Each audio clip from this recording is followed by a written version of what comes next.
సుమన్ టీవీలో మీ business promotions కోసం ఈ కింది నెంబర్ను సంప్రదించగలరు.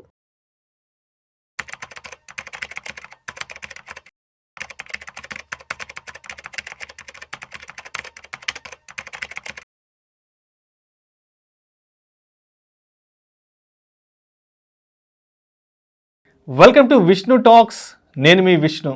ప్రస్తుతం నాతో పాటు certified financial planner Tumma Balaraj గారు ఉన్నారు. వారితో మాట్లాడదాం. సార్, తుమ్మా బాలరాజ్ గారు నమస్తే సార్. నమస్తే అండి. చాలామంది పేరెంట్స్ ఏం చేస్తున్నారంటే, అరే బాబు నీకు జాబ్ వచ్చేసింది కదా, సో జాబ్ వచ్చిన ఫస్ట్ 1 to 2 ఇయర్స్లోనే వెంటనే లోన్ పెట్టేసేసి ఒక 50 లక్షలు ₹1 కోటి లోన్ పెట్టేసేసి ఫస్ట్ ఇల్లు కొనేసేసి, బంధువులు ఇదే చెప్తారు, ఊరెళ్ళని ఇదే చెప్తారు, బాబు నీకు మంచి సాఫ్ట్వేర్ జాబ్ వచ్చింది కదా, వెంటనే నువ్వు ఇల్లు తీసేసుకో. ఒక్క విషయం కనుక మనము అవాయిడ్ చేయగలిగితే, సొసైటల్ ప్రెషర్, సొసైటీ ఏమనుకుంటుంది, సొసైటీ ఏమనుకున్నా నాకు పర్వాలేదు, నాకు నచ్చినట్టుగా నేను ఉంటాను, నా డెసిషన్స్ నాకు బెనిఫిట్ అయ్యేలాగా నేను తీసుకుంటాను అనుకొని ఈ ఒక్కటి కనుక మనం ఆలోచించగలిగితే our life will be very very very happy. Societal ప్రెషర్కి ఎప్పుడైతే మనము గురి అవుతామో, when we surrender to the society pressure, then it is the beginning of financial ruin, right? ఉదాహరణకి యంగర్ ఏజ్లో ఇల్లు తీసుకుంటున్నారు, వాళ్ళ ఆర్థిక స్తోమత ఎంత అయితే ఉందో దాన్ని బట్టి ఇల్లు తీసుకుంటారు. మేబీ ఒక 800 SFTO, 700 SFTO, 1000 SFTO తీసుకుంటారు, డబుల్ బెడ్రూమ్ వస్తుంది, రైట్? ఒక 5 years తర్వాత, 7 years తర్వాత, 10 years తర్వాత వాళ్ళు ఆర్థికంగా బెటర్ అవుతారు. అప్పుడు ఈ ఇల్లు చిన్నగా అవుతుంది. అరే నాకు గెస్ట్ బెడ్రూమ్ లేదే, గెస్ట్లు వస్తే ఎక్కడ పడుకుంటారు అనే ఒక కొత్త ఆలోచన మొదలవుతుంది. మరి ఇల్లు తీసుకునేటప్పుడు, ఫస్ట్ తీసుకునేటప్పుడు గుర్తు లేదా గెస్ట్లు వస్తారని చెప్పేసి? సో ఏం చేస్తారు?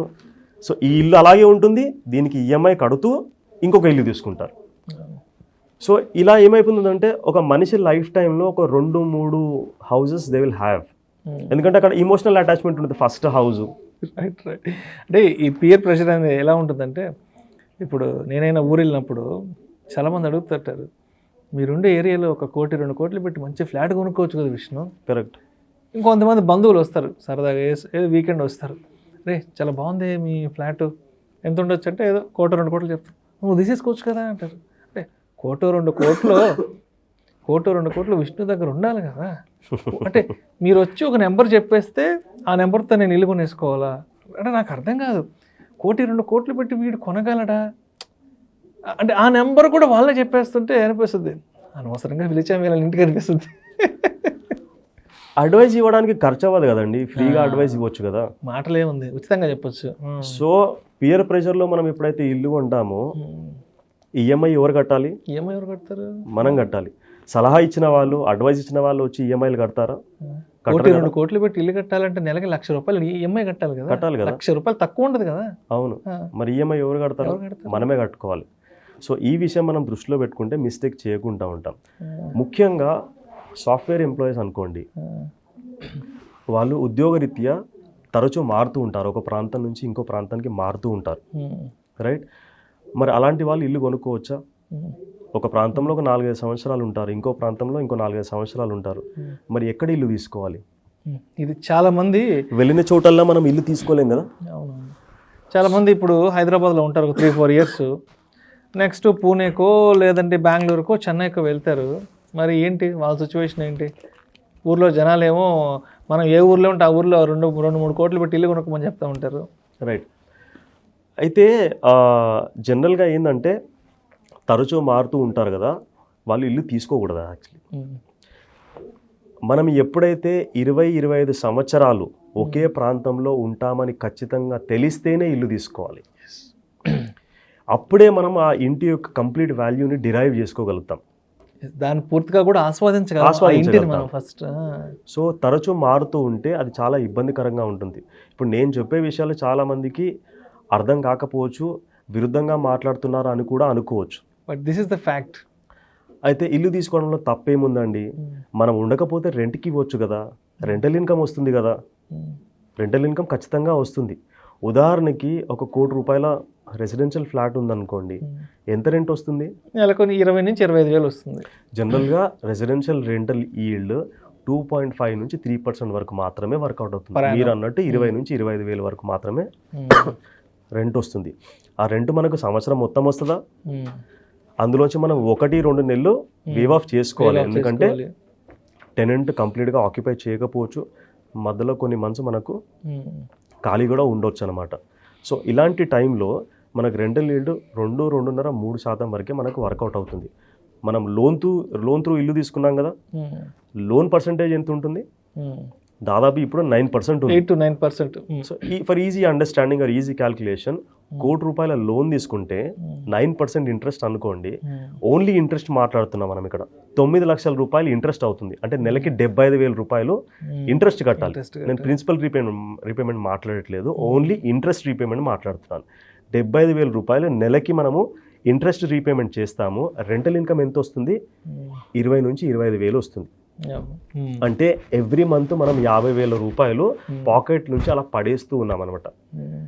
ఫైనాన్షియల్గా ఇది లాజిక్ అయినా, ప్రాక్టికాలిటీ అయినా? అంటే ఇక్కడ ఇంటి గురించి మాట్లాడితే ఇంకోటి ఉంటుంది రాజు గారు, మనకంటూ ఒక ఇల్లు ఉంటే తిన్నా తినకపోయినా అడిగే వాళ్ళు ఉండరు. మనకంటూ ఒక ఇల్లు ఉంటే మన ఇంట్లో మనం పడి ఉంటాం కదా అన్న ఈ పర్సెప్షన్ కూడా మంచిదే తీసుకోవాలి. ఆ పర్సెప్షన్ ఏంటంటే, ఇప్పుడు ఈఎంఐ కట్టలేని పరిస్థితి వచ్చిందనుకోండి, బ్యాంకు వాళ్ళు వచ్చి జప్తు చేసినప్పుడు పరువు ఎవరిది పోతుంది? మనది పోతుంది. సలహా ఇచ్చిన వారిది కాదు. లాస్ట్ ఈఎంఐ వరకు మనది కాదు ఇల్లు, మనది కాదు. మనం లాస్ట్ ఈఎంఐ కట్టనంత వరకు ఆ ఇల్లు మనది కాదు, బ్యాంకు ప్రాపర్టీలో మనం ఉంటున్నాం అంతే. రైట్. సో అట్లీస్ట్ 20-25 ఇయర్స్ మనం ఆ ఇంట్లో ఉంటామని ఖచ్చితంగా క్లారిటీ ఉంటేనే తీసుకోవాలి. ఇల్లు తీసుకోకూడదు, కానీ ఇల్లు తీసుకోవాలనే ఉద్దేశాన్ని మాత్రం మనం వదిలిపెట్టకూడదు. ఇల్లు తీసుకుంటే ఈఎంఐ ఎట్లాగో కడతాం కదా, ఆ ఈఎంఐని మనం ఇన్వెస్ట్మెంట్ చేసుకోవాలి. ఆ ఇన్వెస్ట్మెంట్ చేసుకొని అమౌంట్ అక్యూములేట్ అయిన తర్వాత మనకి ఎప్పుడైతే ఆ పరిస్థితి వస్తుందో, 20-25 సంవత్సరాలు మనం ఖచ్చితంగా ఆ ప్రాంతంలో సెటిల్ అవుతామనే క్లారిటీ వస్తుందో అప్పుడు తీసుకోవాలి. Actually the best time frame to take a house is somewhere between 35 to 45 years. అప్పటి వరకు మ్యారేజ్ అయిపోతుంది, పిల్లలు అవుతారు, కొంచెం ఎదుగుతారు. ఆ పిల్లలు కూడా ఒక స్టేజ్కి వస్తారు, 5th class 7th class 8th class వరకు వస్తారు, or maybe 3rd 4th class. So మనకు కూడా ఒక అవగాహన ఉంటుంది, మెచ్యూరిటీ లెవెల్స్ పెరుగుతాయి, పిల్లల్ని ఎక్కడ సెటిల్ చేయాలి, ఎలాంటి ఎన్వైరన్మెంట్ వాళ్ళకి ప్రొవైడ్ చేయాలి, ఇవంతా క్లారిటీ వస్తుందన్నమాట. సో 35 to 45 ఇయర్స్ మధ్యలో ఇల్లు తీసుకుంటే మన స్థాయి ప్రకారము, మన స్టాండర్డ్ ప్రకారము, మనం సొసైటీలో ఏ స్టాండింగ్ అయితే ఉందో దాని ప్రకారం మనం ఇల్లు తీసుకోవడానికి వీలవుతుంది. యంగర్ ఏజ్లో డెట్ ట్రాప్లో మనం వెళ్ళామనుకోండి, జాబ్ నచ్చకపోయినా ఈఎంఐ గుర్తుకొస్తుంది కాబట్టి మనం ఖచ్చితంగా అదే జాబ్ కంటిన్యూ చేయాల్సిన అవసరం ఉంటుంది.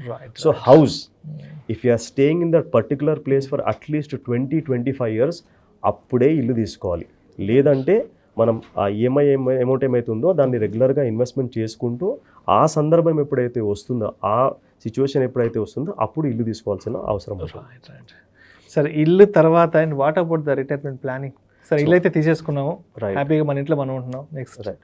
సో హౌస్ తర్వాత next important thing in the second stage is the retirement planning. ఉదాహరణకి పేరెంట్స్ని మనం అడగమనుకోండి, మీకు పిల్లల మైల్ స్టోన్ ప్లానింగ్ అంటే వాళ్ళ కెరియర్, వాళ్ళ మ్యారేజ్ ప్లానింగ్ ఇంపార్టెంటా, మీకు రిటైర్మెంట్ ప్లానింగ్ ఇంపార్టెంట్ అంటే మనకు ఆన్సర్ ఏమొస్తుంది? రిటైర్మెంట్ అదేదో చాలా దూరం ఉందండి, ఎప్పుడో కదా, ఇప్పుడు ఎందుకు? పిల్లలు చాలా బాగా ఉండాలి, మంచిగా అభివృద్ధి చెందాలి, వాళ్ళ భవిష్యత్తు బాగా ఉండాలి, మంచిగా సెటిల్ అవ్వాలి, అబ్రాడ్ వెళ్ళాలి, సో పిల్లలే మా సర్వస్వం అని అనుకుంటారు. రైట్. సరే, పిల్లలే మన సర్వస్వం, నో డౌట్ అబౌట్ ఇట్. పిల్లలు చూసుకుంటారా మనం రిటైర్మెంట్ అయిన తర్వాత? గ్యారంటీ లేదు. సరే, పిల్లలు చూసుకునే సిచ్యువేషన్ ఉన్నా కానీ తల్లిదండ్రులు ఇష్టపడతారా పిల్లలు చూసుకోవడానికి? Any parent would always like to give to their children, not take from them. ఇవ్వడానికే ఇష్టపడతారు కానీ పిల్లల దగ్గర నుంచి డబ్బులు తీసుకోవడానికి ఇష్టపడరు. పేరెంట్స్ పిల్లల్ని డబ్బులు అడగాలంటే చాలా చాలా ఆలోచించి అడగాల్సిన అవసరం ఉంటుంది, ఎందుకంటే వాళ్ళ మనసుకి చాలా బాధేస్తుంది. Never ever parents would like to depend on their children. ఇలాంటి పరిస్థితి రాకూడదు అని అంటే మనం ఖచ్చితంగా ఒక మంచి రిటైర్మెంట్ ప్లాన్ అనేది వేసుకోవాలి. రిటైర్మెంట్ ప్లాన్ అంటే ఏదో ఒక పెన్షన్ పాలసీ తీసుకోవడము, ఒక ఇన్సూరెన్స్ పాలసీ తీసుకోవడము అలా కాదండి. ఒక మంచి రిటైర్మెంట్ టైంకి మన స్టాండర్డ్ ఆఫ్ లివింగ్ ఏమైతే ఉంటుందో దాని ప్రకారం మనకి ఎంతైతే అమౌంట్ కావాలో, మంత్లీ అమౌంట్ ఏమైతే కావాలో ఆ కార్పస్ ఎన్ని సంవత్సరాలు సస్టైన్ అవుతుందో అంత కార్పస్ బిల్డ్ చేసుకోవడానికి మనం ఒక ప్రాపర్ రిటైర్మెంట్ ప్లాన్ చేసుకోవాలి. రిటైర్మెంట్ గురించి మాట్లాడాలంటే రూల్ 30-30 గురించి మనం మాట్లాడాలి. 30-30 రూల్ 30-30 అయితే సాధారణంగా ఒక వ్యక్తి కాలేజ్ అయిపోయిన తర్వాత కెరియర్ మొదలు పెడతారు. మీరు ఒక 20-25-30 ఇయర్స్ బ్యాక్ చూసుకుంటే దాదాపు ఈ గ్రాడ్యుయేషన్లు, పోస్ట్ గ్రాడ్యుయేషన్లు ఇవన్నీ పెద్దగా చేసేవాళ్ళు కాదు. కెరియర్లో యాక్చువల్లీ 16-17-18 సంవత్సరాలకే సెటిల్ అయిపోయేవారు. కెరియర్ మొదలు పెట్టేసుకునేవారు. మ్యారేజెస్ కూడా అర్లీ ఏజెస్లో మ్యారేజ్ అయిపోయేటివి. సో దాదాపు 50-60 సంవత్సరాల వరకు కూడా వర్క్ చేసుకునేవాళ్ళు. సో లైఫ్ స్పాన్ తక్కువగా ఉండేది. సో దాదాపు 18-20 సంవత్సరాలకి కెరియర్ మొదలు పెడితే 60 సంవత్సరాల వరకు వర్క్ చేసేవాళ్ళు. అంటే 40 సంవత్సరాల earning span. Post retirement life use to be hardly 5-10 years. అంటే 65-70 సంవత్సరాల వరకే జీవించి ఉండేవాళ్ళు అనమాట. సో అర్నింగ్ స్పాన్ 40 సంవత్సరాలు అయితే post retirement life use to be 5 or 10 years. పెద్దగా ఇబ్బంది ఉండేది కాదు, ఎందుకంటే అవసరాలు కూడా చాలా తక్కువగా ఉండేది. ఇంత ఎక్స్పోజర్ లేదు కదా అప్పుడు. కానీ ఇప్పుడు ఎలా, కాలేజ్ కంప్లీట్ కావాలి, గ్రాడ్యుయేషన్ కంప్లీట్ కావాలి, పోస్ట్ గ్రాడ్యుయేషన్ కంప్లీట్ కావాలి, ఇంకొన్ని స్పెషలైజేషన్ కోర్సెస్ ఏమైతే ఉంటాయో అవి చేయాలంటే అవన్నీ చేయాలి. ఎడ్యుకేషన్ కంప్లీట్ అవ్వడానికే దాదాపు 22-23 సంవత్సరాలు, 24 సంవత్సరాలు పడుతుంది. అంటే కెరియర్లో దాదాపు 24-25 సంవత్సరాలకి సెటిల్ అవుతున్నారు. వర్క్ చేసే స్పాన్ ఏమైతే ఉందో ఎవరినైనా మనం అడిగామనుకోండి, మీరు హ్యాపీగా ఎన్ని సంవత్సరాల వరకు వర్క్ చేస్తారనంటే ఏమొస్తుంది ఆన్సర్ మనకు? నేను 60 సంవత్సరాల వరకు హ్యాపీగా వర్క్ చేస్తాను అనే వాళ్ళు ఎంతమంది ఉంటారు? చాలా తక్కువ మంది. చాలామంది they want to retire from their regular job or whatever they are doing on a regular basis. 50-55 సంవత్సరాల వరకు రిటైర్మెంట్ అయిపోవాలనుకుంటున్నారు. దాని తర్వాత they want to do something else. అంటే 25 సంవత్సరాలకి కెరియర్ మొదలు పెడితే 55 సంవత్సరాలు, 55-60 సంవత్సరాలు, 55 అనుకోండి, 30 సంవత్సరాల కెరియర్ స్పాన్ ఉంటుంది. 55 సంవత్సరాలకి రిటైర్మెంట్ అవుతే పోస్ట్ రిటైర్మెంట్ లైఫ్ ఈ రోజుల్లో మనం 80-85-90 సంవత్సరాల వరకు జీవించే అవకాశం ఉందా? ఉంది. అంటే ఒక 75-80 people are life span is increasing. Medical facilities are getting enhanced, advanced అయింది. మనం సింగిల్ పీస్ గా ఉంటామా, whether we live as a vegetable, that's a different thing. But people are living beyond 80, 85 and 90. 85 సంవత్సరాల వరకు జీవిస్తే 55-85 సంవత్సరాలు అంటే 30 సంవత్సరాలు మనము ప్యాసివ్ ఇన్కమ్ కావాలి మనకు. 30 సంవత్సరాలు యాక్టివ్ అర్నింగ్స్ ఉంటాయి. ఆ 30 సంవత్సరాల్లో మనం ఇన్వెస్ట్మెంట్ చేసుకొని 30-35 సంవత్సరాల్లో ఇన్వెస్ట్మెంట్ చేసుకొని ఆ రిటైర్మెంట్ కార్పస్ డెవలప్ చేసుకొని నెక్స్ట్ 25-30 ఇయర్స్ వరకు మనం ఆ రెగ్యులర్గా ఇన్కమ్ వచ్చేటట్టు చూసుకోవాలి. అందుకోసమే it is very very important to have a proper retirement plan in place. So రిటైర్మెంట్లో అయిపోయిన తర్వాత then comes children's milestone planning. So ముఖ్యంగా మనం రెండు విషయాల గురించి మాట్లాడాలంటే రిటైర్మెంట్ ప్లానింగ్కి ఎక్కువ ఇంపార్టెన్స్ ఇవ్వాలన్నా, చిల్డ్రన్స్ మైల్ స్టోన్ ప్లానింగ్కి ఎక్కువ ఇంపార్టెన్స్ ఇవ్వాలంటే రెండింటికి ఈక్వల్ ఇంపార్టెన్స్ ఇవ్వాలి. ప్రైమరీ రిటైర్మెంట్ ప్లానింగ్కే ఇవ్వాలి. సో మైల్ స్టోన్ ప్లానింగ్కి పిల్లలు కనుక కాలేజ్ కానీ పోస్ట్ గ్రాడ్యుయేషన్ అంటే గ్రాడ్యుయేషన్ పోస్ట్ గ్రాడ్యుయేషన్ చేయాలనుకోండి, డబ్బులు లేకపోతే రిటైర్మెంట్ని కాంప్రమైజ్ అవ్వకుండా లోన్ తీసుకొని వాళ్ళు చదువుకోవచ్చు. Let the children repay their education loan. మనం ఎట్టి పరిస్థితుల్లో రిటైర్మెంట్ కాంప్రమైజ్ అవ్వడానికి వీల్లేదు. So first stage, second stage అయిపోయిన తర్వాత ఫైనల్ స్టేజ్లో financial freedom. Final. So everybody would like to be financially free. Financial freedom అంటే ఏంటి? మన నెలవారీ ఖర్చులు ఏమైతే ఉంటాయో ఆ ఖర్చులు మన ఇన్వెస్ట్మెంట్ ఇన్కమ్ తీర్చగలిగితే దాన్ని మనం ఫైనాన్షియల్ ఫ్రీడమ్ అంటాం. ఉదాహరణకి జస్ట్ ఫర్ ఎగ్జాంపుల్ సేక్, మన దగ్గర ఒక 25 లక్షల రూపాయలు సర్ప్లస్ మనీ ఉందనుకోండి. మన గోల్స్ కన్నీ ఇన్వెస్ట్మెంట్ చేసిన తర్వాత 25 లక్షల రూపాయలు సర్ప్లస్ మనీ ఉంది. మన మంత్లీ ఎక్స్పెన్సెస్ 20,000 అనుకోండి. 20,000 దేనికి సరిపోవు, ఎగ్జాంపుల్ చెప్తున్నాను నేను. నెలకి 20,000 రూపాయలు అయితే సంవత్సరానికి 2,40,000 రూపాయలు మనకు యాన్యువల్ ఎక్స్పెన్సెస్ అవుతాయి. ఈ 25 లక్షల రూపాయలు కనుక మనం 10% వచ్చేటట్టు ఇన్వెస్ట్మెంట్ చేసామనుకోండి, అది మనకు దాదాపు 2,50,000 రూపాయలు ఇన్కమ్ క్రియేట్ చేస్తుంది. రైట్? ఈ 2,50,000 రూపాయలు ఇన్కమ్ ఏమైతే క్రియేట్ చేస్తుందో నెలకి ఎంత అవుతుంది? 21,000 వస్తుంది. అంటే ఆ ఇన్వెస్ట్మెంట్ ద్వారా వచ్చే ఇన్కమ్ ఏమైతే ఉందో అది మన మంత్లీ ఎక్స్పెన్సెస్ని తీర్చుకోగలుగుతుంది. What does it mean?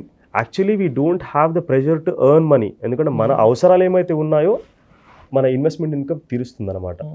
So చాలా వరకు మెనీ ఆఫ్ ద చాలామంది పాపులేషన్ ఎవరైతే ఉంటారో if they plan well 7 to 8 yearsలో ఆర్ మేబీ 8 to 10 yearsలో they can be financially free.